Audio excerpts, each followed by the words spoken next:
मित्रांनो आता आम्ही पालीच्या पुलावर आहेत आणि पालीच्या पुलाच्या ह्या टोकापासून तर त्या टोकापर्यंत जायला 5 मिनिट लागतात ना. रस्ता पण एवढा खराब आहे ना, काय सांगू तुम्हाला. हा बघा रस्ता, बघा तुम्ही रस्ता, खड्डे ना खड्डे आहेत, नुसते खड्डे.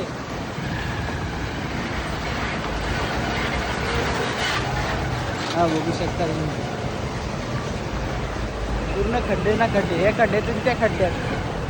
आता जे पालीचे असतील त्यांना माहीतच असेल कशी हालत होते ती. या पुलाच्या टोकापासून त्या पुलाच्या टोकापर्यंत जायला काय होते ते लय खराब रस्ता आहे.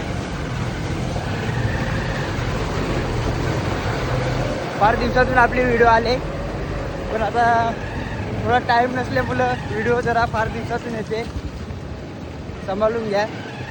आता पुढची व्हिडिओ पण थोडी टाईम लागेल थोडा, पण येईल. ओके, आता जातो घरी.